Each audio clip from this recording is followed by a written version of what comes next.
सज्जनों, इस देश के अंदर आज एक नई बहस चली आ रही है। आपने देखा होगा, अलग अलग तरीके से इसकी व्याख्या की जा रही है और लोग उसके बारे में अलग अलग बातें कर रहे हैं। कुछ लोगों के मुंह बंद हैं। मुझे याद आता है जब आज लोग देश की एक ज्वलंत समस्या को लेकर के मुंह बंद किए हुए हैं, तो मुझे महाभारत की वो सभा याद आती है जब द्रौपदी का चीरहरण हो रहा होता है और उस समय द्रौपदी ने उस भरी सभा से एक प्रश्न पूछा था कि आखिर इस घटना का दोषी कौन है, इस पाप का दोषी कौन है। कोई बोल नहीं पाया था, केवल विदुर ने कहा था। विदुर ने कहा था कि तिहाई दोषी वे हैं जो अपराधी हैं, तिहाई दोषी हैं जो उनके सहयोगी हैं और तिहाई दोषी हैं जो मौन हैं। और मुझे लगता है कि देश का राजनीतिक क्षितिज जब मौन बना हुआ है इस देश के अंदर ट्रिपल तलाक के मामले को लेकर के, सचमुच उन्हें भी कटघरे में खड़ा कर देती है पूरी व्यवस्था, अपराधियों के साथ साथ अपराधियों के सहयोगियों को और मौन लोगों को भी।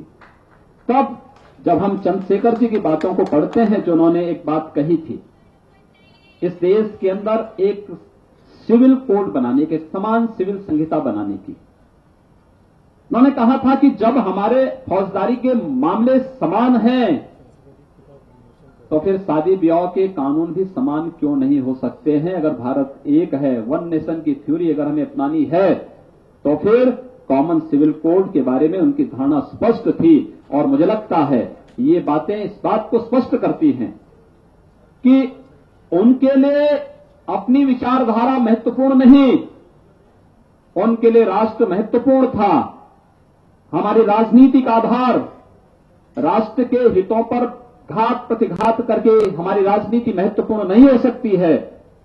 हमारी राजनीति राष्ट्र के दायरे में रहकर के होनी चाहिए, संविधान के दायरे में रहकर के होनी चाहिए। और संविधान के दायरे में रहकर के अगर सभी संस्थाएं अपने कर्तव्यों का निर्वहन करना प्रारंभ कर देंगी तो न संस्थाओं में कोई टकराव की नौबत ही आएगी और न देश के अंदर कहीं भी कानून के साथ खिलवाड़ करने की कोई जरूरत ही कर पाएगा।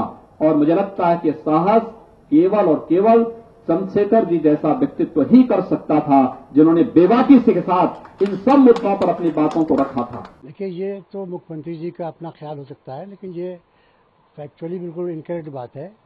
जहाँ तक द्रौपदी जी का जो वाकया हुआ है उस तो एक मजहबी वाकया है और वो हिंदुओं के बिलीफ के लिहाज से जो भी उसमें हुआ वो उनका अकीदा है। ये ट्रिपल डाइवोर्स कतई ऐसा उससे कंपेयर नहीं कर सकते आप, इसलिए कि ये एक रिलीजियस राइट है जो इसका मिसयूज होता है और कानून अपनी जगह पे है। ये 1450 साल से चला रहा है और इस देश में, इस देश के वो लोग जिन्होंने इसकी आज़ादी हासिल करी, महात्मा गांधी हों, पंडित जवाहरलाल नेहरू हों, डॉक्टर राजेंद्र प्रसाद हों और ये पटेल जी हों, सरदार वल्लभ भाई पटेल हों, डॉक्टर अम्बेडकर हों, इन्होंने किसी ने नहीं कहा इसको इससे कंपेयर करना बिल्कुल गलत है। इन्होंने किसी ने नहीं कहा कि कोई मजहबी हक जो है वो ख़त्म हो जाएगा, बल्कि सबने भारत का जो संविधान बनाया है उसमें मजहब की आज़ादी दी है सबको और मुसलमानों को अश्योर किया कि आप इस देश में रहेंगे तो आपके साथ भी कोई इनकी ट्रीटमेंट डिस्क्रिमिनेशन नहीं होगा। तो मुख्यमंत्री जी तो इस सब बातों को जानते नहीं, क्या इन सबसे बड़े हो गए वो।